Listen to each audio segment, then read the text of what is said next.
Ibu mertua memaksaku menanggung dosa kakak ipar. Kamu pilih cara baik-baik atau cara paksa? Aku tersenyum sinis dan menyalakan rekaman suara, membuat seluruh keluarga suamiku akhirnya merasakan hukuman yang sesungguhnya. Pagi itu dimulai dengan sebuah kalimat yang membuat sesi ruangan hening. Kamu pilih cara baik-baik atau cara paksa? Suara ibu mertuaku terdengar dingin seperti baja, tepat di depan pintu ruang kerja tim penyidik. Ia melipat tangan di dada, menatapku dengan pandangan yang meremehkan sekaligus merasa menang.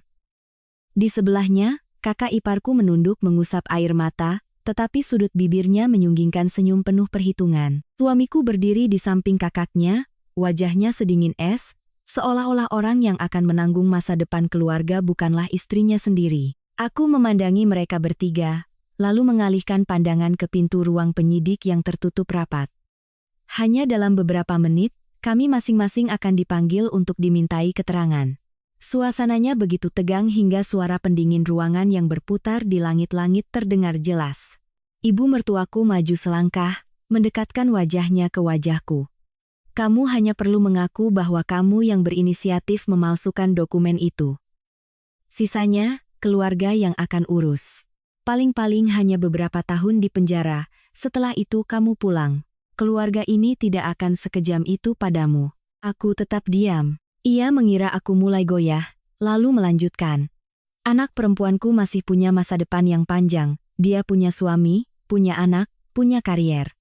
Sedangkan kamu berbeda, kamu hanya menantu. Berkorban sekali tidak akan membuatmu mati. Aku masih tidak menjawab, suamiku dengan tidak sabar menarik lenganku. Sudahlah, Dek, jangan keras kepala. Mbak Riana hanya tidak sengaja. Keluarga kita tidak bisa membiarkan Mbak masuk penjara. Keluarga kita. Aku tersenyum kecut. 3 kata itu terdengar begitu asing dari mulutnya. Selama 5 tahun menjadi menantu, aku telah menganggap rumah ini sebagai keluargaku. Aku bangun jam 5 pagi untuk memasak sarapan bagi seluruh rumah. Aku memberikan gaji bulananku pada ibu mertua untuk dikelola. Aku yang menanggung biaya rumah sakit saat ayah mertua dirawat. Aku bahkan mengambil pinjaman bank untuk membantu kakak iparku mendirikan perusahaan. Namun, ketika masalah datang, tiba-tiba aku menjadi orang yang paling pantas untuk dikorbankan. Kakak iparku tiba-tiba meraih tanganku. Anissa, tolong Mbak kali ini saja. Asal kamu mau mengakui semuanya, nanti Mbak akan jual apartemen untuk menjamin hidupmu. Mbak bersumpah. Aku menatap tangan yang sedang menggenggamku. Tangan inilah yang berulang kali menandatangani dokumen-dokumen palsu. Tangan inilah yang telah menarik setiap sen uang perusahaan lalu menyalahkan karyawan. Dan sekarang, tangan ini ingin menarikku jatuh ke jurang bersamanya. Dengan lembut aku melepaskan tanganku. Seketika itu juga, nada suara ibu mertuaku berubah. Jangan sok jual mahal. Kamu sudah makan di rumah ini selama 5 tahun, masa saat keluarga sedang susah kamu malah berbalik badan? Aku menatap lurus ke matanya, aku makan di rumah ini dengan uang hasil jerih payahku sendiri. Bu, ia tertegun sejenak, lalu wajahnya memerah padam. Apa katamu? Aku tidak menjawab. Suamiku membentak, begini caramu bicara pada ibu? Aku menoleh padanya. Ini adalah pertama kalinya setelah bertahun-tahun aku menatap lekat-lekat pria yang pernah kucintai. Wajahnya masih sama, suaranya masih sama.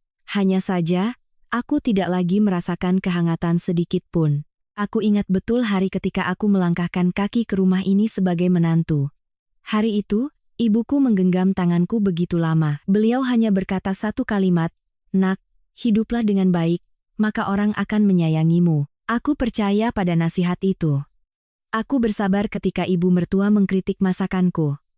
Aku diam ketika kakak ipar meminjam uang lalu lupa mengembalikannya.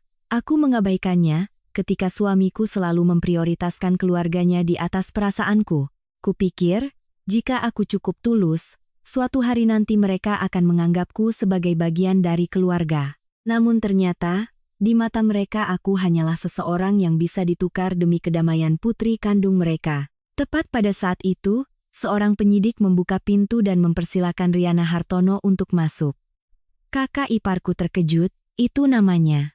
Ibu mertua segera menarik tangannya, lalu menoleh padaku, "Ingat apa yang ibu katakan. Di dalam, katakan sesuai perintah, kalau tidak, jangan salahkan ibu." Aku mengangguk pelan. Ia tersenyum puas. Tidak ada yang tahu bahwa ponsel di saku jaketku masih dalam mode merekam. Sejak ibu mertua mengucapkan kalimat pertama hingga sekarang, setiap kata telah tersimpan. Kakak iparku masuk ke ruang penyidikan, sementara ibu mertua dan suamiku tetap menunggu di luar. Mereka berbisik-bisik. Ibu mertua berkata, anak itu penurut, ditekan sedikit pasti mau mengaku. Suamiku menjawab, bagaimana kalau dia tidak mau? Ibu mertua tertawa sinis, kalau begitu, ceraikan saja. Rumah ini tidak kekurangan perempuan. Tapi sebelum cerai, dia harus tanda tangan dulu. Aku menunduk seolah tidak mendengar apa-apa, tetapi hatiku terasa anehnya tenang. Mungkin ketika seseorang sudah mencapai titik kekecewaan terdalam, ia tidak akan merasakan sakit lagi. Sekitar 20 menit kemudian, kakak iparku keluar dengan wajah pucat pasi. Ibu mertua bergegas menghampirinya. Bagaimana? Ia menggeleng pelan. Mereka bertanya banyak sekali. Aku hanya menjawab sesuai yang ibu suruh. Ibu mertua menggenggam erat tangan putrinya. Bagus sekali. Sekarang giliranmu. Ia menoleh padaku. Jangan buat keluarga ini kecewa. Penyidik menatapku. Silakan masuk, Ibu Anissa. Aku melangkah perlahan melewati pintu. Ruang kerja itu sangat sederhana. Sebuah meja panjang, 2 penyidik, 1 komputer, 1 kamera video. Pria yang duduk di seberangku melihat berkas lalu menatapku. Anda Anissa Putri? Aku mengangguk. Ia bertanya dengan tenang. Menurut keterangan awal dari beberapa orang, Anda adalah orang yang secara langsung membuat dan menandatangani banyak dokumen yang berkaitan dengan dana yang hilang. Apakah Anda punya pendapat lain? Aku menatap lurus ke matanya, lalu dengan perlahan meletakkan ponselku di atas meja. Saya mohon izin untuk memberikan beberapa barang bukti sebelum menjawab pertanyaan apapun. Kedua penyidik saling berpandangan. Yang lebih tua mengangguk pelan. Silakan. Aku tersenyum sangat tipis. Senyum pertama sejak aku tiba di sini. Di luar koridor, aku tahu ibu mertuaku masih percaya bahwa menantu baiknya akan masuk dan mengakui semua kesalahan. Ia tidak tahu bahwa hukuman yang hendak ia paksakan padaku, pada akhirnya, adalah hukuman untuk seluruh keluarganya. Setelah menyerahkan ponsel kepada penyidik, aku dipersilakan duduk untuk melanjutkan pemeriksaan. Mereka tidak langsung memutar rekaman suara itu, melainkan hanya memintaku untuk menceritakan seluruh kejadian dari awal dengan tenang. Aku menarik napas dalam-dalam. Semua kenangan selama 5 tahun menjadi menantu tiba-tiba muncul dengan jelas, seolah baru terjadi kemarin. Aku dan Bagas bertemu saat ada kerja sama proyek. Dia adalah pria yang tenang, bicaranya lembut, dan selalu perhatian pada orang lain. Selama hampir 2 tahun kami berpacaran, aku tidak pernah melihatnya meninggikan suara pada siapapun. Dia sering bercerita tentang keluarganya dengan nada bangga. Katanya, ibunya adalah wanita yang tangguh dan pekerja keras. Kakak perempuannya cerdas, mandiri, dan sangat sukses dalam bisnis. Ayahnya baik hati, pendiam, dan seluruh keluarga selalu saling menyayangi. Saat dia membawaku untuk bertemu keluarganya, calon ibu mertuaku begitu ramah hingga aku merasa sangat beruntung. Ia menggenggam tanganku dan berulang kali mengatakan bahwa mulai saat itu, ia menganggapku seperti anak perempuannya sendiri. Kakak perempuannya juga tersenyum sangat manis, bahkan berinisiatif membantuku membereskan meja makan sambil berkata nanti kami akan akrab seperti saudara kandung. Ketulusan itulah yang membuatku tidak ragu sedikit pun saat menerima lamarannya. Pernikahan kami berlangsung sederhana namun hangat. Saat mengantarku ke rumah suami, ibuku memelukku lama sekali dan hanya berpesan satu hal. Kalau jadi menantu, kamu harus tahu cara menyayangi, tapi juga harus tahu cara menjaga harga dirimu. Waktu itu aku hanya tersenyum. Aku yakin aku tidak akan pernah perlu menggunakan nasihat itu. 3 bulan pertama setelah menikah berlalu dengan sangat damai. Aku bekerja dari pagi hingga sore, malamnya memasak bersama ibu mertua, dan akhir pekan seluruh keluarga berkumpul untuk makan bersama.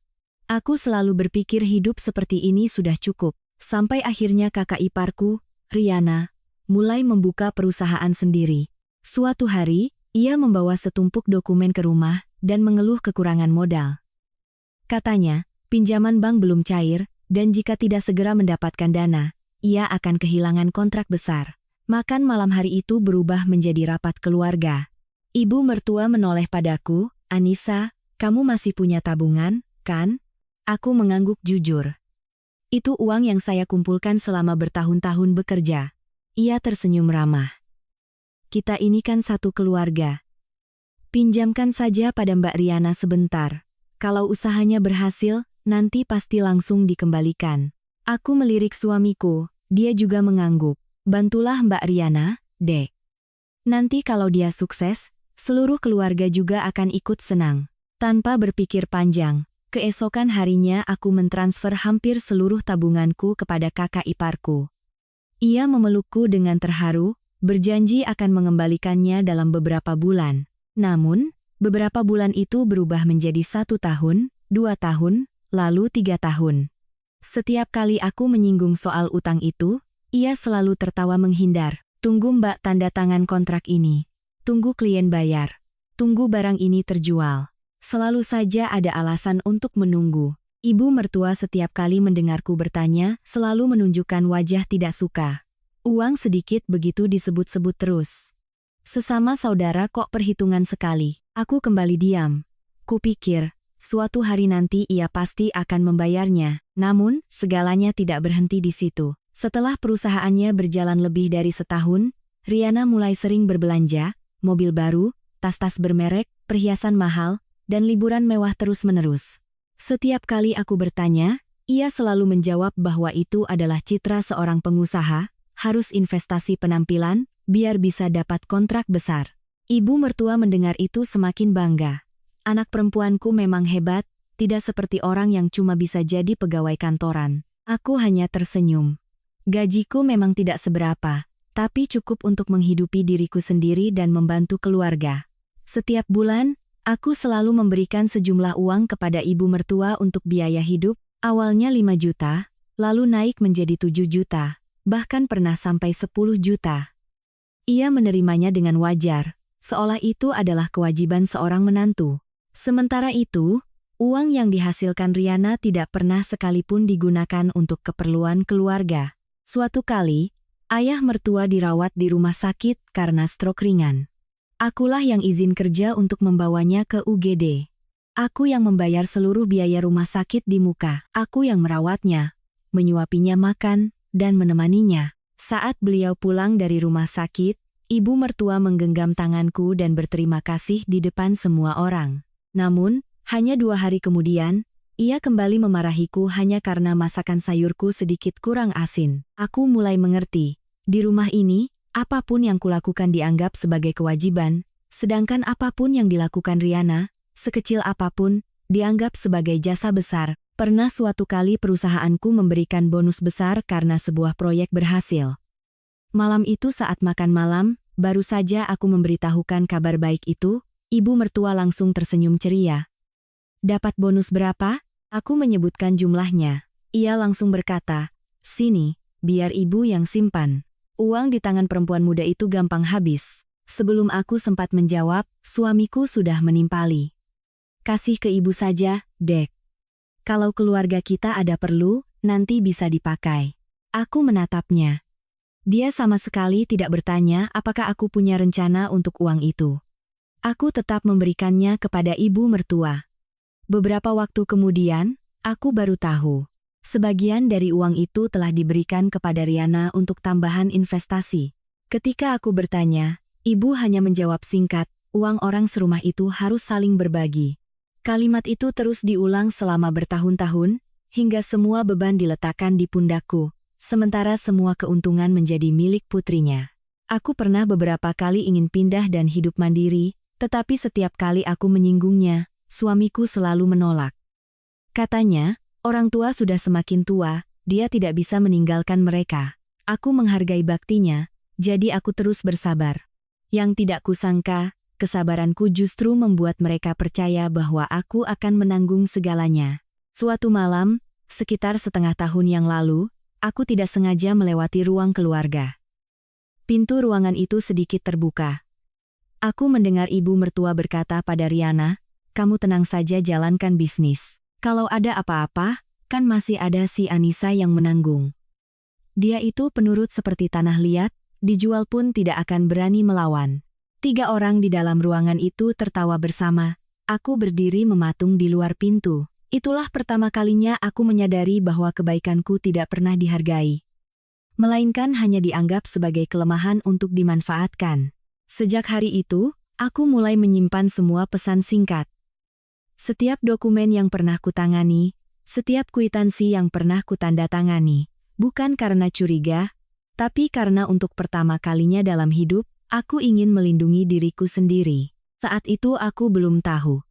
Sebuah badai yang jauh lebih besar sedang diam-diam mendekat, dan orang-orang yang pernah kuanggap keluarga akan menjadi yang pertama mendorongku ke pusat badai itu. Sekitar 3 bulan setelah aku tidak sengaja mendengar percakapan antara ibu dan kakak iparku, firasat burukku semakin kuat. Aku tidak lagi ceroboh seperti dulu. Setiap kali diminta menandatangani dokumen atau membantu mengurus berkas untuk perusahaan Riana, aku selalu membacanya dengan sangat teliti sebelum membubuhkan tanda tangan. Mungkin perubahan sikap itulah yang membuat Riana mulai tidak nyaman. Suatu malam, ia membawa setumpuk tebal dokumen dan meletakkannya di hadapanku. "Anissa, tolong periksa berkas-berkas ini." Aku mengambilnya dan membuka lembar demi lembar. Isinya adalah lembar perbandingan biaya dan slip pembayaran. Baru sekilas melihat, aku sudah menemukan banyak angka yang tidak cocok. Aku mengangkat kepala, sepertinya ada yang aneh dengan angka-angka ini, Mbak. Riana tertawa ringan. "Ah, tidak apa-apa. Bagian akuntansi salah ketik saja. Kamu tanda tangani saja konfirmasinya, biar besok bisa langsung diserahkan." Aku menggeleng. "Tidak bisa, Mbak. Saya tidak bekerja di perusahaan Mbak. Saya tidak bisa menandatangani sesuatu yang tidak jelas." Senyum di wajahnya lenyap. "Hanya tanda tangan konfirmasi bahwa sudah diperiksa." "Kok, saya tidak bisa?" Suasana di meja makan seketika menjadi berat. Ibu mertua meletakkan sumpitnya dengan keras.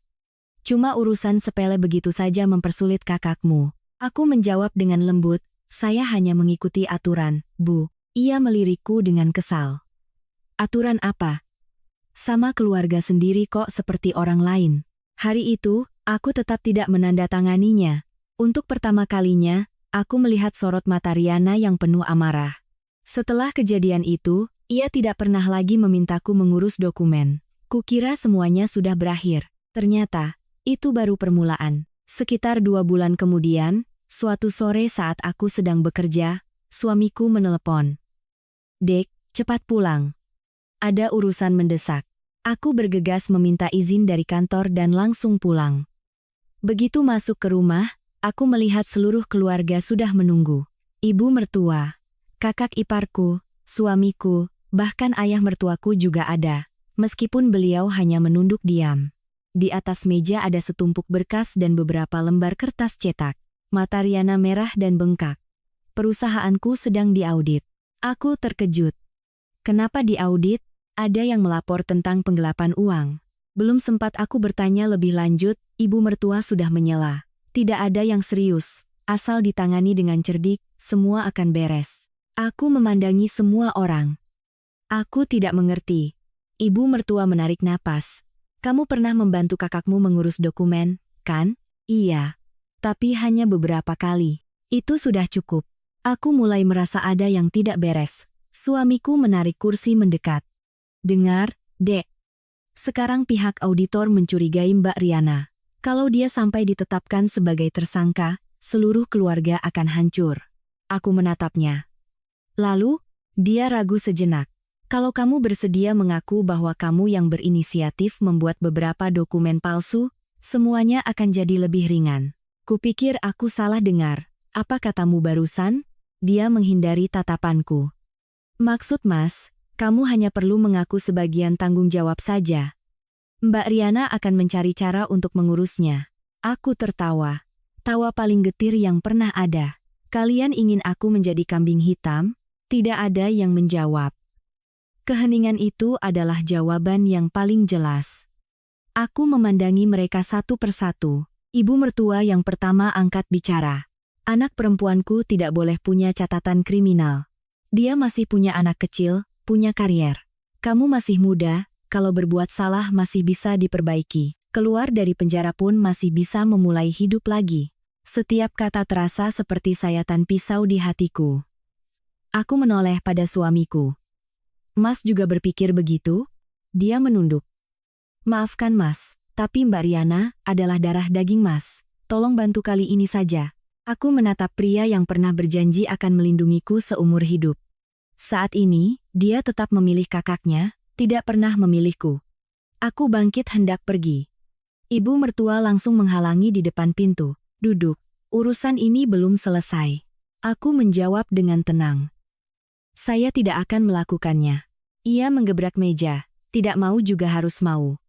Kamu tinggal di rumah ini, kamu harus membalas budi. Aku menatap lurus padanya. Saya tidak pernah berutang apapun pada keluarga ini. Suasana tegang seperti senar yang ditarik kencang. Tiba-tiba Riana berlutut di hadapanku. Anissa, Mbak mohon padamu. Kalau Mbak masuk penjara, bagaimana nasib anak Mbak? Aku menatap wanita yang sedang menangis itu.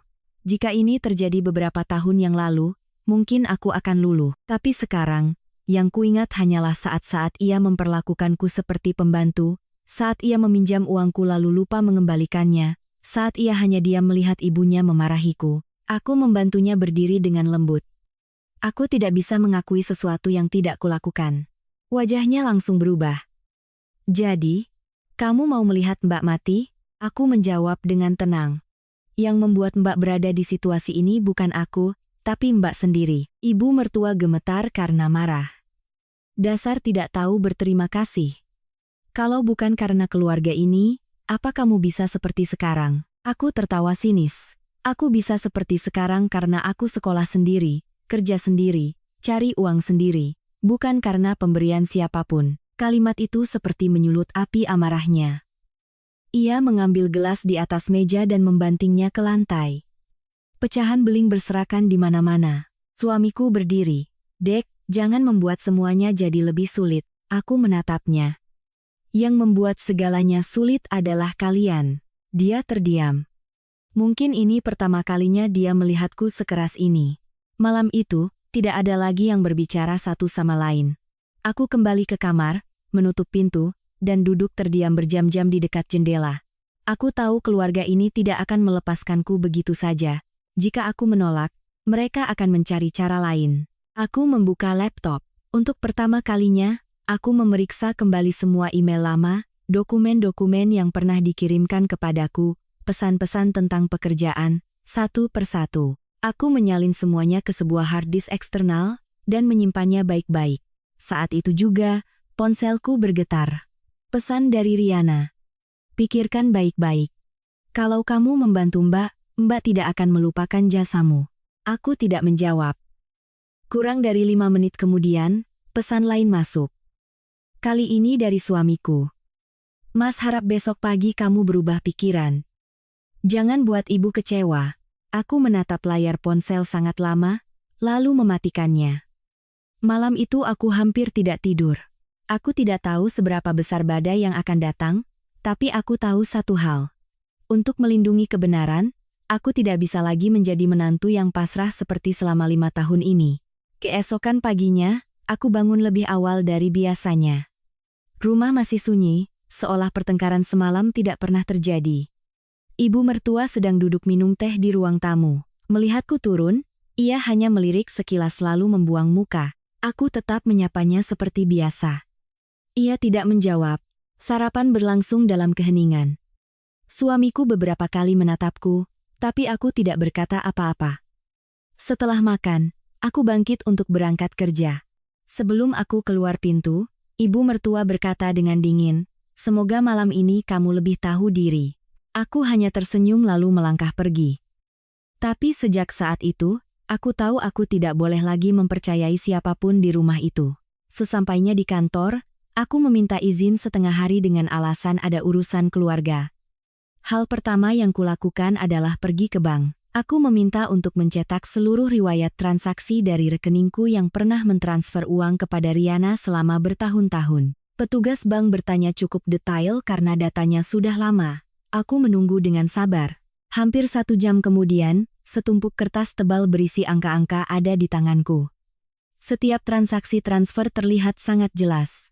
250 juta, 200 juta, 150 juta, dan banyak nominal kecil lainnya. Total uang yang pernah kuberikan pada Riana jauh melebihi angka yang kuingat. Aku terpaku. Selama ini kupikir aku hanya membantu beberapa kali. Tidak kusangka. Permintaan-permintaan kecil yang terkumpul jumlahnya mencapai hampir 2 miliar. Aku menyalin semua dokumen itu dengan hati-hati. Dari bank, aku menemui teman kuliahku bernama Linda. Linda adalah seorang pengacara. Dulu kami sangat akrab, tapi beberapa tahun terakhir jarang bertemu karena kesibukan masing-masing. Mendengar ceritaku sekilas, Linda menatapku lama. Kamu baru cerita setengahnya, kan? Aku mengangguk, lalu perlahan menceritakan semuanya.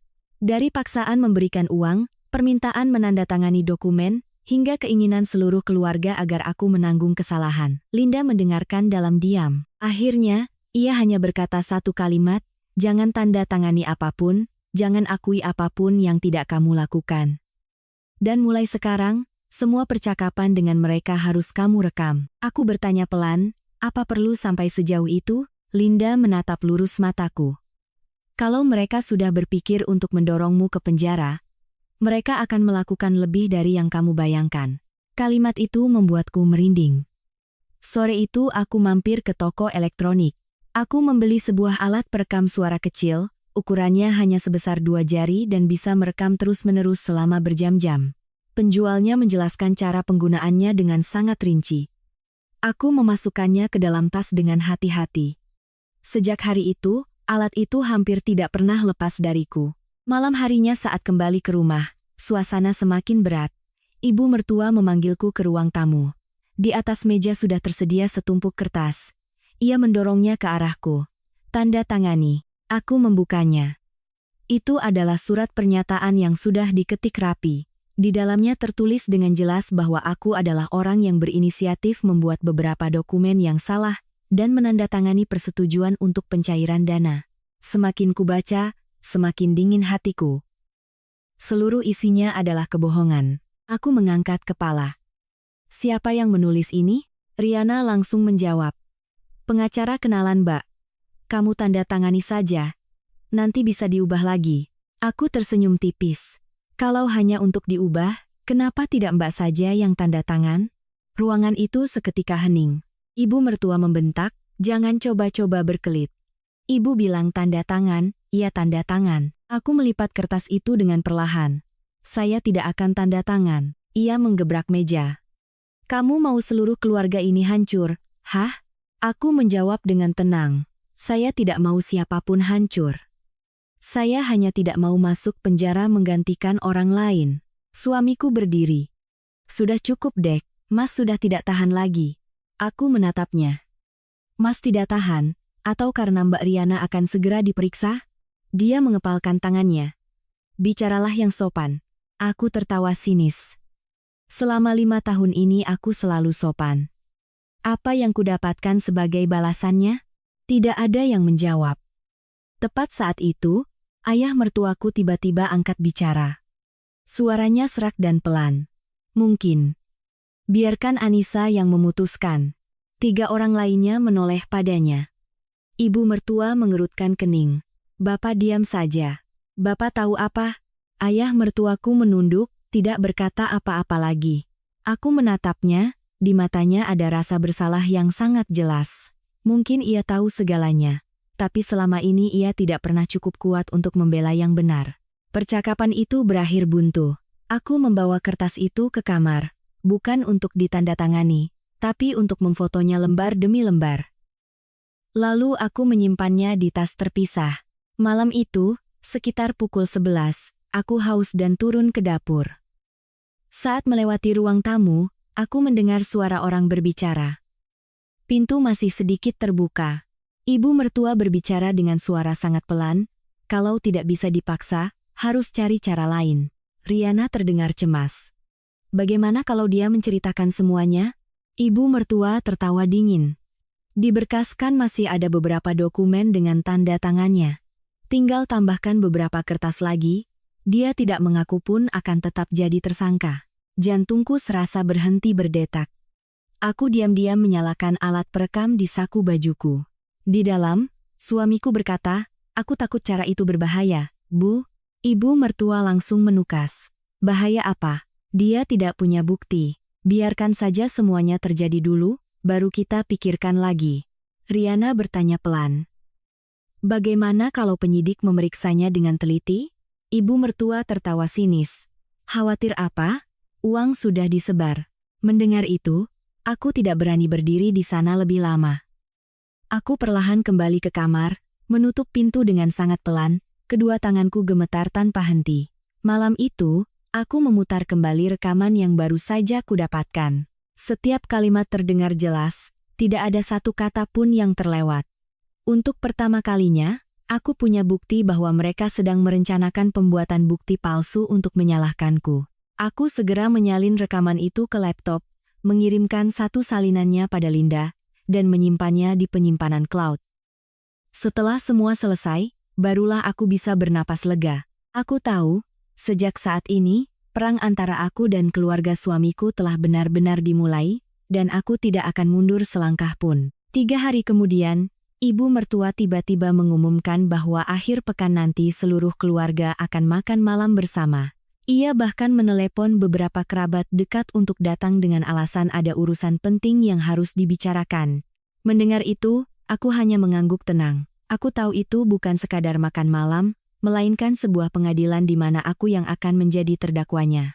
Selama beberapa hari itu, tidak ada seorang pun di rumah yang menyinggung lagi soal pengakuan dosa. Semua orang bersikap normal dengan anehnya. Justru kenormalan itulah yang membuatku lebih waspada. Sabtu sore, rumah itu ramai sekali. Paman, bibi, dan beberapa sepupu dari pihak suami, bahkan suami Riana pun hadir. Semua orang memasang wajah serius. Makan malam berlangsung cukup hening, tidak ada yang menyinggung soal masalah di perusahaan. Baru setelah semua hampir selesai makan, ibu mertua meletakkan mangkuknya. Hari ini saya mengundang semua orang ke sini untuk menyelesaikan masalah keluarga. Semua mata tertuju padanya. Ia menoleh padaku, Anissa, berdirilah. Aku perlahan berdiri. Ia melanjutkan, beberapa hari ini perusahaan Mbak Riana sedang ada masalah. Keluarga sudah berdiskusi, dan kami sepakat, asal kamu mau maju mengambil tanggung jawab, semuanya akan beres. Belum sempat aku berkata apa-apa, paman tertua sudah angkat bicara. Kalau ini demi menyelamatkan keluarga, berkorban sedikit itu pantas. Seorang bibi mengangguk. Betul. Menantu itu juga bagian dari keluarga. Di saat sulit, harus tahu kepentingan bersama. Aku melihat sekeliling. Tampaknya semua orang telah diceritakan versi cerita yang menguntungkan ibu mertua. Riana menunduk sambil terisak-isak. Anissa, Mbak tahu kamu dirugikan. Tapi Mbak mohon padamu kali ini saja. Aku bertanya dengan tenang, apakah semua orang di sini tahu apa masalah yang sebenarnya terjadi? Tidak ada yang menjawab. Aku melanjutkan, apakah ada yang sudah melihat berkas-berkasnya? Masih hening. Ibu mertua langsung memotong. Tidak perlu tahu sebanyak itu. Keluarga sudah memutuskan, kamu tinggal ikuti saja. Aku duduk kembali dengan perlahan. Maaf, Bu, saya tidak setuju. Sumpit di tangan ibu mertua jatuh ke meja dengan keras. Ia menatapku dengan mata penuh amarah. Coba ulangi apa katamu? Saya tidak akan mengakui perbuatan yang tidak saya lakukan. Suasana langsung tegang. Paman tertua mengerutkan kening. Anak ini keras kepala sekali. Bibi di sebelahnya juga menggelengkan kepala. Dulu kelihatannya penurut sekali, sekarang sudah punya uang sedikit jadi meremehkan keluarga suami. Aku tidak bereaksi. Aku hanya diam-diam memasukkan ponsel yang sedang merekam ke dalam saku jaket. Ibu mertua sama sekali tidak memperhatikan. Ia terus berbicara dengan suara keras. Aku sudah memberimu makan dan tempat tinggal selama bertahun-tahun.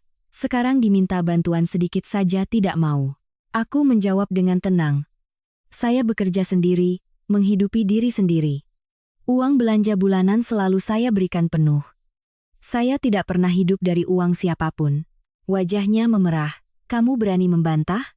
Suamiku akhirnya angkat bicara. Sudah, Dek. Ada banyak orang di sini, jangan buat ibu malu. Aku menatapnya. Yang membuat ibumu malu bukan aku, tapi perbuatan yang sedang ibu dan Mbak Riana lakukan. Rahangnya mengeras. Jaga bicaramu. Aku tersenyum, Senyum itulah yang membuat Riana mulai kehilangan ketenangannya. Ia menggebrak meja. Baik, kalau kamu tidak mau, jangan salahkan Mbak. Aku menatapnya. Mbak mau melakukan apa? Ia menarik napas dalam-dalam. Semua dokumen ada namamu. Nanti saat penyelidikan, kamu menyangkal pun percuma. Aku bertanya pelan. Mbak yakin? Ia menjawab cepat. Sangat yakin. Ibu mertua menimpali. Kamu pikir dengan keras kepala kamu akan menang? Kalau tidak mau tanda tangan, ada cara lain untuk memaksamu. Mendengar itu, beberapa kerabat mulai saling berpandangan. Mungkin mereka juga sadar percakapan ini sudah terlalu jauh. Tapi tidak ada yang angkat bicara. Ayah mertua masih duduk diam di sudut meja. Kedua tangannya terkepal, matanya memerah. Aku menatapnya lama. Ia perlahan menunduk menghindari tatapanku. Mungkin ia ingin mengatakan sesuatu, tapi pada akhirnya tetap memilih diam. Ibu mertua berdiri, menunjuk lurus ke wajahku. Ibu katakan untuk terakhir kalinya, kalau kamu tanda tangan, keluarga ini masih menganggapmu bagian dari kami. Kalau tidak, kamu keluar dari rumah ini dengan tangan kosong. Aku tersenyum tipis. Saya bisa pergi. Tapi sebelum pergi, saya ingin bertanya satu hal pada ibu. Ia melipat tangannya. Tanya apa? Kalau hari ini yang dipaksa mengaku adalah putri kandung ibu, apakah ibu akan setuju? Ia menjawab tanpa berpikir. Tentu saja tidak. Aku mengangguk. Lalu kenapa ibu memaksa saya melakukan sesuatu yang bahkan putri ibu sendiri tidak perlu melakukannya? Ia terdiam sejenak, lalu membentak. Karena kamu itu menantu. 3 kata itu terdengar sangat jelas di tengah ruangan. Tidak ada yang menyela, tidak ada yang menentang. Aku menunduk pelan. Aku hanya menunggu kalimat itu. Sebab, dari awal hingga akhir, ponsel di sakuku telah merekam semuanya, setiap paksaan, setiap ancaman, dan setiap pengakuan bahwa mereka sengaja memintaku menjadi kambing hitam. Tepat saat itu, Riana mendekat dengan nada mengejek. Kamu pikir dengan tetap tenang kamu akan menang? Tidak akan ada yang percaya padamu. Seluruh keluarga ini ada di pihakku. Aku menatap lurus matanya lalu menjawab perlahan. Yang perlu percaya bukanlah keluarga ini, tapi pihak yang berwenang menyelidiki kebenaran. Riana terkesiap, matanya memancarkan sedikit kecemasan. Suamiku langsung menyela. Jangan coba-coba mengancam. Aku menggeleng. Aku tidak pernah mengancam siapapun. Aku hanya ingin semua orang mengingat baik-baik apa yang baru saja mereka katakan. Ibu mertua tertawa sinis. Memangnya apa yang bisa kamu lakukan? Aku tidak menjawab. Aku diam-diam mengambil tas dan berjalan lurus ke kamar. Di belakangku, suara ibu mertua masih terdengar penuh amarah. Dia tidak akan berani. Besok dia pasti akan menurut. Aku menutup pintu kamar, mengeluarkan ponsel. Rekaman suara sepanjang lebih dari 1 jam terlihat jelas di layar. Aku memakai earphone dan mendengarkannya lagi dari awal, tidak melewatkan satu kalimat pun. Ada kalimat-kalimat yang terekam lebih jelas dari yang kuharapkan. Terutama saat ibu mertua menegaskan di depan semua orang bahwa aku harus mengaku hanya karena aku adalah seorang menantu. Aku segera membuat beberapa salinan. 1 di ponsel, 1 di hard disk, 1 lagi kukirim pada Linda. Setelah selesai, aku duduk terdiam di depan jendela. Di luar, hujan mulai turun. Tetesan air mengetuk atap, seperti detak waktu yang menghitung mundur. Aku punya firasat, keluarga suamiku tidak akan sabar lagi, dan mereka akan segera memainkan kartu terakhir mereka. Dan aku sudah siap untuk menghadapinya. Tepat seperti firasatku. Hanya 2 hari setelah pertemuan keluarga itu, Riana menerima surat panggilan resmi dari pihak kepolisian. Bersamaan dengan itu, aku juga menerima surat panggilan sebagai saksi. Pagi itu, seluruh rumah diliputi suasana mencekam. Ibu mertua mondar-mandir di ruang tamu. Riana terus-menerus menelepon seseorang tapi tidak ada yang mengangkat. Suamiku duduk diam di sofa. Kedua tangannya saling bertaut, wajahnya tegang luar biasa. Hanya aku yang tenang. Aku membuat secangkir teh untuk diriku sendiri dan meminumnya perlahan. Melihatku, ibu mertua langsung naik pitam. Sudah begini, kamu masih bisa minum teh? Aku meletakkan cangkirku. Saya harus menjaga kesehatan, Bu. Ia menggeretakkan giginya. Nanti di sana, jaga mulutmu.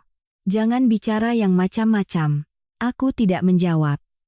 Tepat pukul 07.30, kami berempat berangkat ke kantor polisi. Sepanjang perjalanan yang memakan waktu hampir 40 menit, tidak ada yang berbicara. Mobil berhenti di depan gerbang. Ibu mertua menarikku ke sudut. Suaranya sangat pelan namun penuh ancaman. Ingat baik-baik. Kamu hanya perlu mengaku bahwa kamu yang berinisiatif membuat dokumen palsu. Jangan sebut nama kakakmu. Kalau kamu melakukannya, rumah ini masih ada tempat untukmu. Aku menatapnya dengan tenang. Kalau tidak, ia tersenyum dingin. Kalau begitu, jangan salahkan ibu kalau bertindak kejam. Aku mengangguk pelan. Ia mengira aku sudah setuju, lalu menoleh untuk menenangkan putrinya. Kamu jangan takut, nak. Semuanya akan baik-baik saja. Aku berdiri di belakang mereka. Alat perekam kecil di sakuku masih bekerja tanpa suara. Setiap kalimat ibu mertua, setiap ancamannya, semuanya terekam. Begitu masuk ke lobi, seorang petugas mengarahkan kami untuk menunggu. Suasana di ruangan itu sangat serius. Banyak orang lain yang juga sedang berurusan dengan kasus yang berbeda. Sekitar 10 menit kemudian, seorang petugas memanggil nama Riana Hartono. Riana berdiri, sebelum pergi ia sempat menoleh padaku. Tatapannya seolah mengingatkanku akan janji yang harus kutepati. Aku hanya diam. Pintu tertutup. Di luar, ibu mertua mulai gelisah. Ia mondar-mandir, sesekali berbisik pada suamiku. Ingat, nanti di dalam harus bicara sesuai yang ibu arahkan. Suamiku mengangguk. Aku tahu, Bu. Tapi bagaimana kalau Anissa berubah pikiran? Ibu mertua menjawab cepat. Dia tidak akan berani. Kalaupun berani, ibu juga punya cara. Aku duduk beberapa meter dari mereka, seolah tidak mendengar apa-apa. Padahal, setiap kata sudah masuk ke dalam alat perekamku. Hampir 1 jam kemudian, Riana keluar. Wajahnya pucat pasi, kedua tangannya gemetar. Ibu mertua bergegas menghampirinya. Mereka tanya apa? Riana melihat sekeliling lalu berbisik. Mereka punya banyak sekali bukti dokumen. Aku menjawab sesuai yang ibu suruh. Ibu mertua mengangguk. Bagus. Tinggal menunggu Anissa mengaku, semua akan selesai. Mendengar itu, aku menghela napas pelan. Sampai detik ini, mereka masih percaya aku akan menyelamatkan mereka. Beberapa menit kemudian, seorang penyidik memanggil nama Bagas Pratama. Suamiku berdiri. Sebelum pergi, ia menatapku. Dek, ingat pesanku. Jangan membuat keadaan jadi lebih buruk. Aku tidak menjawab. Sekitar 40 menit kemudian, ia keluar dengan wajah sangat lelah. Ia tidak menatapku, hanya duduk di kursi, kedua tangannya terkepal. Mungkin pemeriksaan tidak semudah yang ia bayangkan. Akhirnya, penyidik menatapku. Ibu Anissa Putri, silakan. Aku berdiri. Baru beberapa langkah, ibu mertua tiba-tiba meraih pergelangan tanganku. Cengkeramannya sangat kuat. Ia berbisik di telingaku. Ingat kata-kataku. Jangan cari mati. Aku melepaskan tangannya dengan lembut. Saya akan mengatakan yang sebenarnya. Ia melotot. Kamu. Aku tidak membiarkannya selesai. Aku berjalan lurus ke ruang pemeriksaan. Pintu pun tertutup. Di dalam ruangan ada 2 penyidik, 1 paruh baya, 1 lagi lebih muda dan sedang membuka laptop. Setelah beberapa pertanyaan verifikasi data diri, penyidik yang lebih tua menatapku. Anda tahu kenapa Anda dipanggil kemari? Aku mengangguk, tahu. Ia melanjutkan. Menurut keterangan beberapa orang, Anda yang secara langsung membuat banyak dokumen pembayaran. Anda membenarkan ini? Aku menjawab dengan tenang. Tidak. Ia melihat berkasnya lagi. Tapi ada tanda tangan Anda. Aku tersenyum tipis. Ada tanda tangan yang asli, tapi ada juga dokumen yang belum pernah saya lihat sama sekali. Kedua penyidik mengangkat kepala. Ia bertanya lagi, maksud Anda? Aku membuka tas, mengeluarkan setumpuk dokumen yang sudah kusiapkan. Ini adalah seluruh riwayat transfer saya kepada kakak ipar saya selama bertahun-tahun. Ini email-email terkait pekerjaan. Ini salinan dokumen yang pernah saya tangani. Dan ini adalah daftar dokumen yang tidak pernah saya tanda tangani. Penyidik itu mengambil berkas-berkas tersebut, matanya semakin fokus. Aku melanjutkan. Selain itu, saya juga memiliki beberapa data rekaman suara. Ia meletakkan berkasnya. Rekaman suara apa? Aku mengeluarkan ponselku dan alat perekam kecil itu. Semuanya sudah saya salin. Ini adalah rekaman percakapan saat saya dipaksa untuk mengaku bersalah, termasuk rekaman saat mereka berdiskusi untuk membuat dokumen tambahan untuk melimpahkan tanggung jawab pada saya. Seluruh ruangan mendadak hening. Penyidik yang lebih muda menatap rekannya. Yang lebih tua berkata perlahan, "Anda yakin konten rekaman ini asli?" Aku mengangguk dengan tenang. Saya bertanggung jawab penuh atas apa yang saya berikan. Ia menerima alat perekam itu lalu menatapku lama. Kemudian ia mengucapkan kalimat yang membuatku tahu bahwa aku telah mengambil langkah yang benar. Kami akan memeriksa semua data ini. Jika benar seperti yang Anda sampaikan, kasus ini akan memiliki banyak detail baru yang perlu diselidiki ulang. Aku mengangguk pelan. Hatiku terasa jauh lebih ringan. Di luar pintu, aku tahu ibu mertuaku masih menunggu. Ia masih percaya, menantu baiknya sedang mengakui semua kesalahan. Tapi ia tidak tahu, di dalam ruangan ini, alat perekam yang tidak pernah ia perhatikan itu telah diam-diam membuka pintu pertama menuju kebenaran. Dan sejak saat itu, roda keadilan mulai berputar ke arah yang tidak pernah dibayangkan oleh seluruh keluarga suamiku. Baru saja aku selesai memberikan keterangan, penyidik meminta izin untuk keluar sebentar.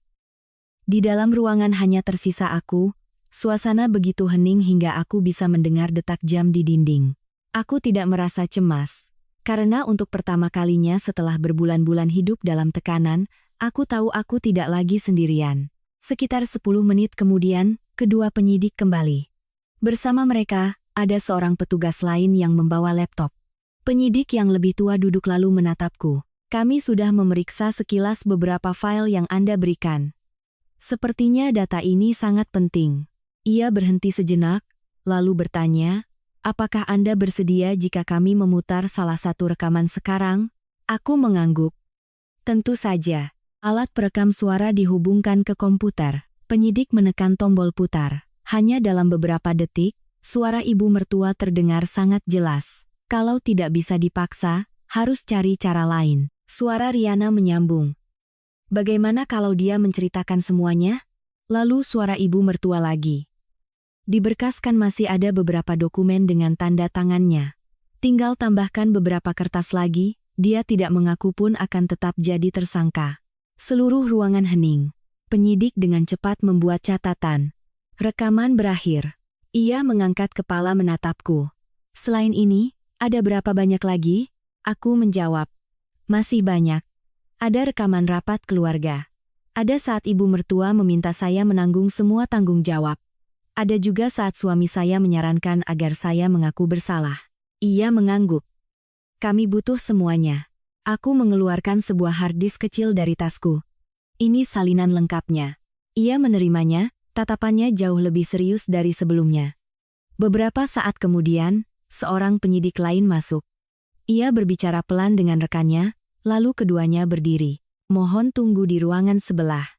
Kami perlu memeriksa kembali orang-orang yang lain. Aku diantar ke ruangan lain. Melalui jendela kecil di pintu, aku melihat ibu mertuaku masih duduk di koridor. Ia bahkan tersenyum saat melihatku keluar.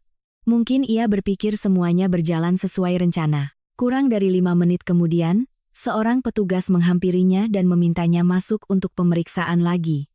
Ibu mertua sedikit terkejut. Kenapa diperiksa lagi? Petugas itu hanya menjawab dengan sopan, "Kami perlu memverifikasi beberapa informasi tambahan." Ia berdiri dengan percaya diri.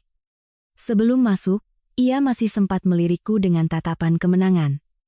Aku hanya duduk tenang. Sekitar 20 menit kemudian, dari dalam ruangan terdengar suara yang cukup keras. Tidak, saya tidak pernah mengatakan itu. Suara itu adalah suara ibu mertuaku. Kemudian, suara penyidik terdengar. Silakan ibu dengarkan rekaman ini. Koridor kembali hening. Beberapa menit kemudian, suara rekaman terdengar samar-samar dari dalam ruangan. Meskipun tidak terdengar jelas kata per katanya, aku tahu itu adalah rekaman saat ia memaksaku mengaku. Kali ini, tidak ada lagi bantahan, hanya keheningan yang panjang. Hampir setengah jam kemudian, ibu mertuaku keluar. Wajahnya pucat pasi, bibirnya bergetar. Begitu melihatku, ia menghampiriku. "Kamu menjebakku," aku menjawab dengan tenang. Saya hanya merekam kebenaran. Ia hendak mencengkeram bahuku, tetapi seorang petugas langsung mendekat dan memintanya untuk tenang. Ia terpaksa melepaskan tangannya, matanya penuh kebencian. Beberapa menit kemudian, giliran Riana yang dipanggil masuk. Kali ini, pemeriksaannya lebih lama, hampir 1 jam. Ketika keluar, ia tidak lagi terlihat tenang seperti sebelumnya. Matanya merah, rambutnya sedikit berantakan. Ia menatapku, suaranya parau. "Kamu benar-benar melakukan ini?" Aku menjawab dengan sangat pelan. "Aku hanya melindungi diriku sendiri." Ia menggigit bibir lalu menunduk, duduk tanpa berkata apa-apa lagi. Orang terakhir yang dipanggil adalah suamiku. Sebelum masuk, ia mendekatiku. "Anissa, Mas mohon.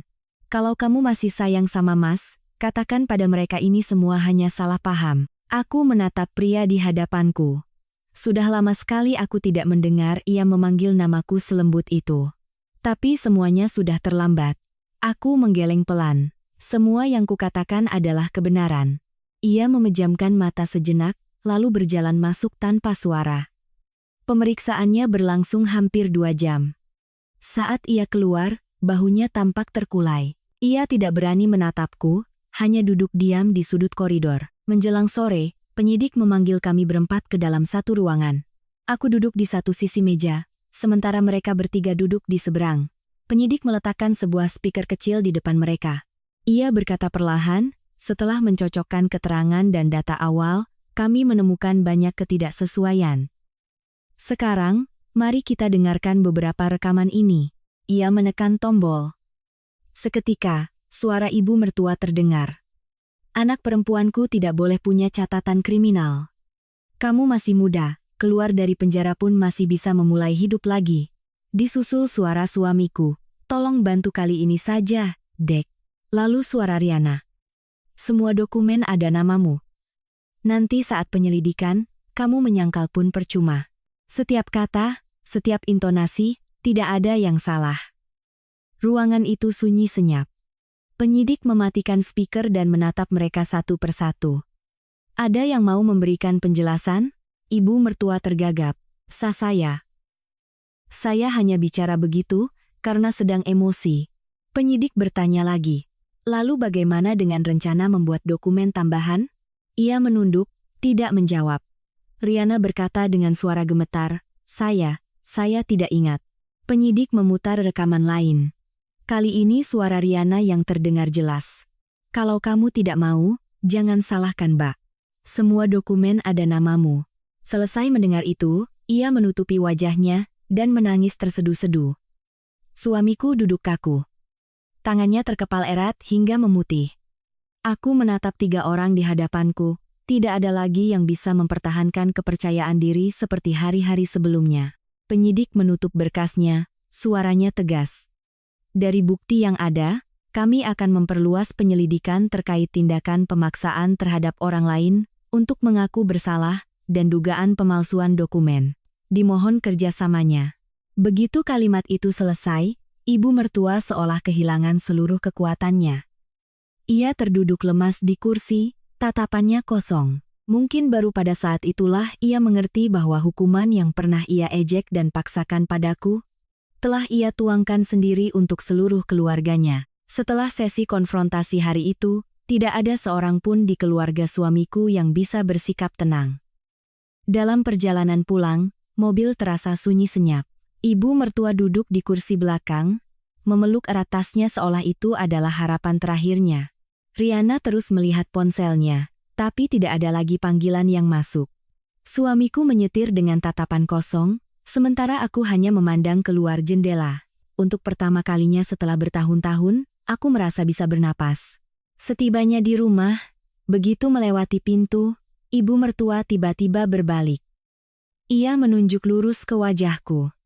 "Kamu puas sekarang?" Aku menjawab dengan tenang. "Saya tidak pernah menginginkan ini terjadi." Ia tertawa sinis. "Jangan berpura-pura. Kamu hanya menunggu hari untuk membalas dendam pada keluarga ini." Aku menatapnya lama. "Kalau saya mau balas dendam, rekaman itu sudah saya serahkan berbulan-bulan yang lalu. Saya menggunakannya hanya ketika kalian memaksa saya mengaku bersalah." Ia tidak bisa berkata apa-apa, hanya berbalik dan langsung masuk ke kamarnya. Malam itu tidak ada yang makan malam. Rumah yang biasanya selalu ramai kini sunyi mencekam. Keesokan paginya, teleponku berdering. Ternyata dari penyidik. Beliau memberitahukan bahwa aku diminta datang untuk memberikan keterangan tambahan karena ada temuan bukti baru. Aku segera izin kerja dan pergi ke kantor polisi.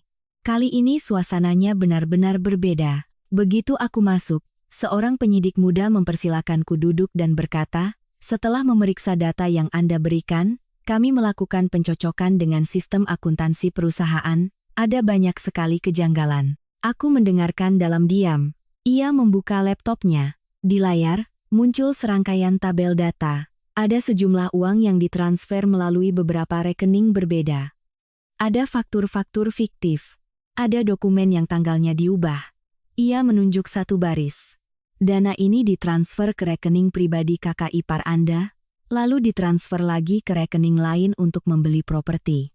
Aku bertanya pelan, "Apakah sudah terverifikasi?" Ia mengangguk.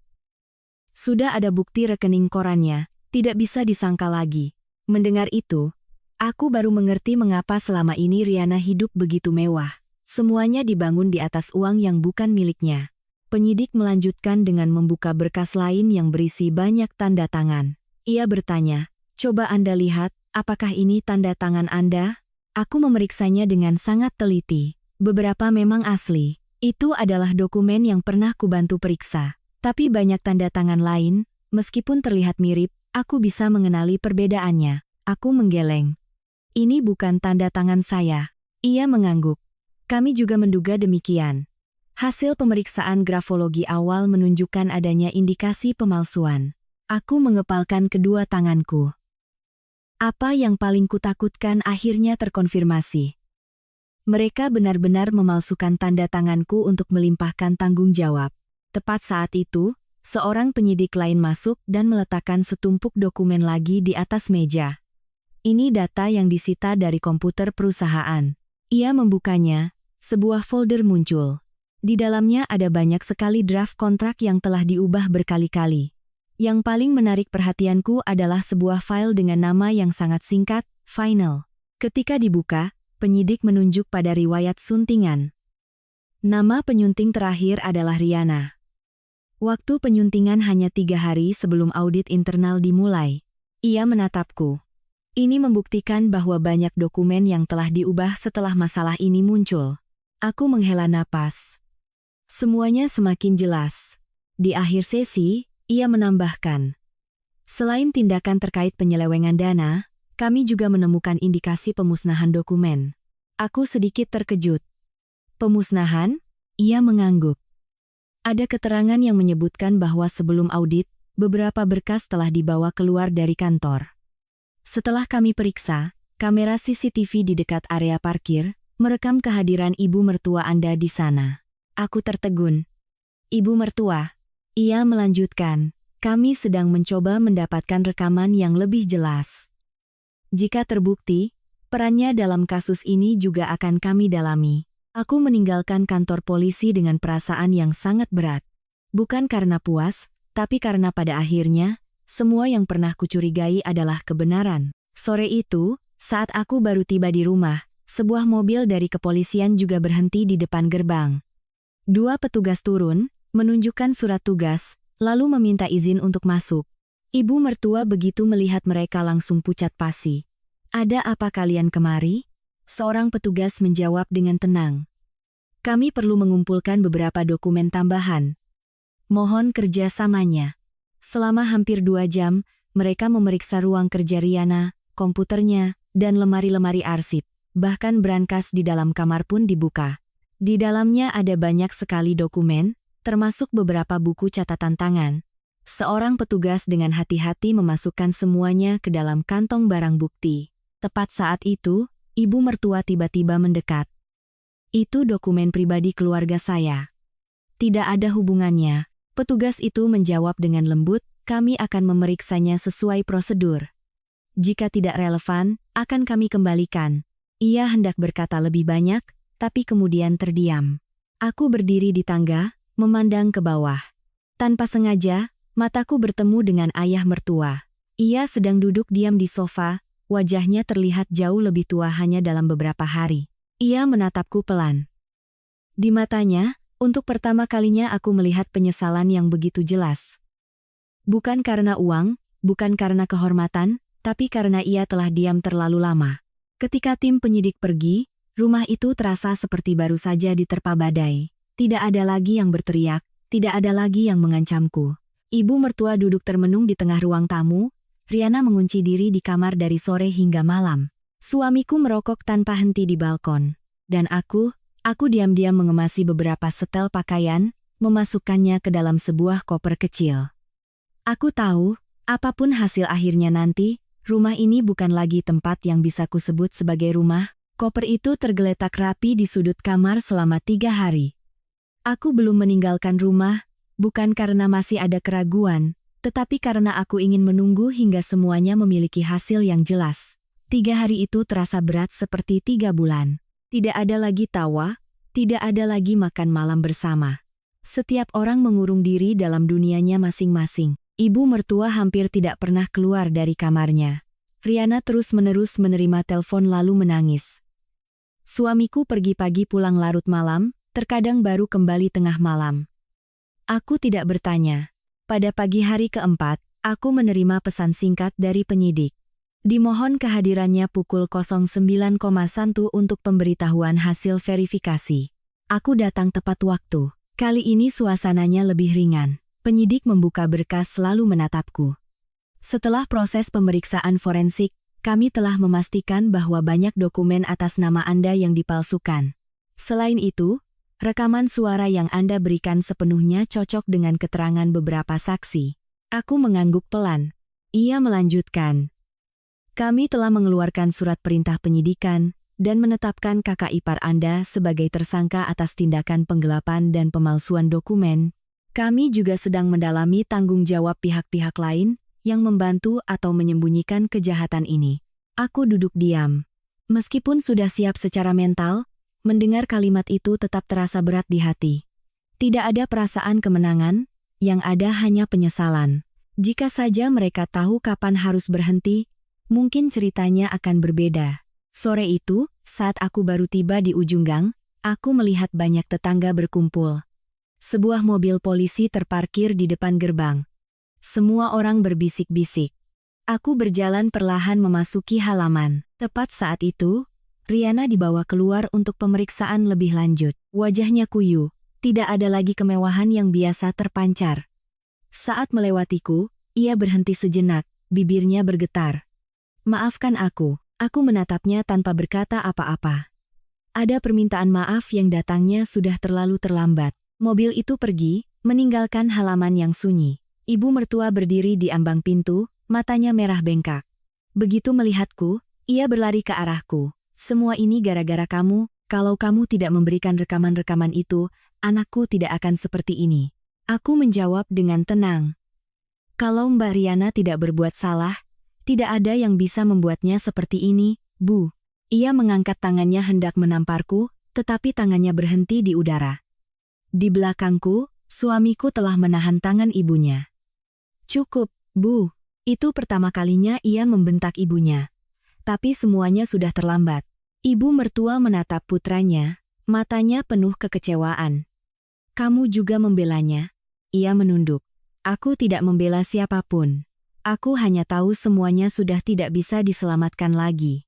Malam itu, suamiku mengetuk pintu kamarku. Aku membukanya. Ia berdiri lama di ambang pintu sebelum akhirnya berkata, Anissa, Mas mau bicara. Aku mempersilakannya masuk. Kamar itu masih sama, hanya saja koperku sudah ditarik ke tengah ruangan. Ia melihat koper itu. Kamu benar-benar mau pergi? Aku mengangguk. Iya. Ia duduk di tepi ranjang. Kedua tangannya saling bertaut. Mas minta maaf. Aku diam. Ia melanjutkan. Mas tahu, permintaan maaf sebanyak apapun tidak akan cukup. Tapi Mas benar-benar tidak menyangka semuanya akan jadi begini. Aku menatapnya. Mas tidak menyangka, atau tidak mau menyangka? Ia menunduk. Air mata jatuh ke punggung tangannya. Selama 5 tahun, ini pertama kalinya aku melihatnya menangis. Ia berkata dengan suara tercekat, Mas hanya ingin menolong Mbak Riana. Mas tidak menyangka ibu akan bertindak sejauh itu. Aku menghela napas pelan. Mas tahu apa yang paling menyakitkan buatku? Ia menggeleng. Bukan karena semua orang memaksaku mengaku. Tapi karena orang pertama yang setuju dengan ide itu adalah suamiku sendiri. Ia menutupi wajahnya, tidak sanggup berkata-kata. Aku berjalan ke meja, mengambil selembar kertas yang sudah kusiapkan, dan meletakkannya di hadapannya. Surat gugatan cerai. Ia menatap kertas itu lama sekali, lalu bertanya pelan, tidak adakah kesempatan lagi untukku? Aku tersenyum sedih. Aku sudah memberimu banyak sekali kesempatan. Sejak Mas membiarkan ibu menghinaku, saat Mas memaksaku menyerahkan seluruh gajiku, saat Mas diam saja ketika Mbak Riana memanfaatkanku, dan yang terakhir, saat Mas memintaku masuk penjara menggantikannya. Kesempatan terakhir itu sudah Mas sia-siakan sendiri. Ia mengambil pulpen, tangannya gemetar. Butuh hampir 5 menit baginya untuk selesai menandatangani. Meletakkan pulpen, ia mengangkat kepala menatapku. Jika ada kehidupan selanjutnya, Mas berharap bisa menjadi suami yang lebih baik. Aku mengangguk pelan. Semoga saja. Keesokan paginya, aku menarik koperku ke ruang tamu. Ayah mertua diam-diam bangkit. Ia mengeluarkan sebuah amplop dari sakunya. Nak, ambillah ini. Aku menolaknya dengan halus. Tidak usah, Pak. Ia menggeleng. Ini bukan uang. Ini buku tabungan yang Bapak siapkan. Bapak tahu ini tidak bisa menggantikan apa yang sudah kamu lalui, tapi anggaplah ini sedikit tanda dari Bapak. Aku menatap pria yang rambutnya sudah memutih itu, lalu mendorong kembali amplop itu dengan lembut. Yang paling saya butuhkan adalah, seandainya dulu Bapak mau angkat bicara. Ia menunduk. Air mata mengalir tanpa suara. Aku menoleh pada ibu mertua. Ia masih duduk kaku, tidak menatapku, tidak berkata apa-apa. Mungkin sampai sekarang, ia masih percaya bahwa akulah yang salah. Aku menarik koperku keluar dari gerbang. Tidak ada yang menahan, tidak ada yang mengantar. Hanya sinar matahari pagi yang membentang di jalanan di hadapanku. Untuk pertama kalinya setelah bertahun-tahun, aku melangkah pergi. Tidak lagi membawa beban sebagai menantu yang hanya tahu berkorban, melainkan sebagai seorang wanita yang telah memenangkan kembali harga dirinya. 3 bulan setelah aku meninggalkan rumah itu, hidupku perlahan kembali normal. Aku menyewa sebuah apartemen kecil di dekat kantor. Tidak luas, tidak mewah, tapi setiap pagi saat bangun tidur, hatiku terasa ringan. Tidak ada lagi bentakan, tidak ada lagi tatapan menghakimi, tidak ada lagi kekhawatiran. Setiap kali membuka pintu dan masuk ke rumah, aku mulai memiliki lebih banyak waktu untuk diriku sendiri. Pulang kerja tepat waktu, akhir pekan mengunjungi orang tuaku, membaca buku-buku yang dulu terbengkalai, menanam beberapa pot bunga di balkon. Hidup damai yang terasa biasa, tapi bagiku, itu adalah hal yang paling berharga. Kasus Riana akhirnya selesai setelah berbulan-bulan penyelidikan. Hasilnya, semua perbuatannya membuat dokumen palsu, menggelapkan uang, memanipulasi laporan terbukti memiliki cukup bukti. Orang-orang lain yang terlibat juga harus menanggung konsekuensi hukum. Sementara aku, setelah berbagai pencocokan dokumen dan pemeriksaan tanda tangan, pihak berwenang secara resmi menyimpulkan bahwa aku tidak terlibat dalam tindak kejahatan tersebut. Hari ketika aku menerima surat pernyataan itu, aku duduk lama sekali di bangku depan kantor polisi. Kertas itu hanya berisi beberapa baris kalimat, tapi aku harus menukarnya dengan begitu banyak air mata untuk mendapatkannya. Aku menelepon ibuku. Di seberang sana, ibu hanya diam lalu menangis. Anakku akhirnya terbukti tidak bersalah. Aku pun tidak bisa menahan air mata. Ada fitnah yang hanya orang yang pernah mengalaminya yang mengerti betapa berharganya nama baik yang dikembalikan. Seminggu kemudian, pengadilan menyelesaikan proses perceraian kami. Semuanya berjalan sangat cepat. Mantan suamiku tidak mempermasalahkan apapun, juga tidak meminta untuk bertemu secara pribadi. Sebelum sidang berakhir, ia hanya berjalan mendekat. Ia terlihat lebih kurus, matanya penuh kelelahan. Ia memberiku sebuah kotak kecil. Katanya, ini cincin kawin kita. Aku menyimpannya sejak kamu pergi. Hari ini aku kembalikan padamu. Aku membuka kotak itu, cincinnya masih utuh. Tapi pernikahan kami sudah tidak bisa diperbaiki. Aku menutup kotak itu dan mendorongnya kembali ke arahnya. Simpan saja. Bagiku, itu hanya kenangan. Ia menunduk, mengangguk pelan, lalu berbalik pergi. Itulah terakhir kalinya aku bertemu dengan pria yang pernah menjadi suamiku.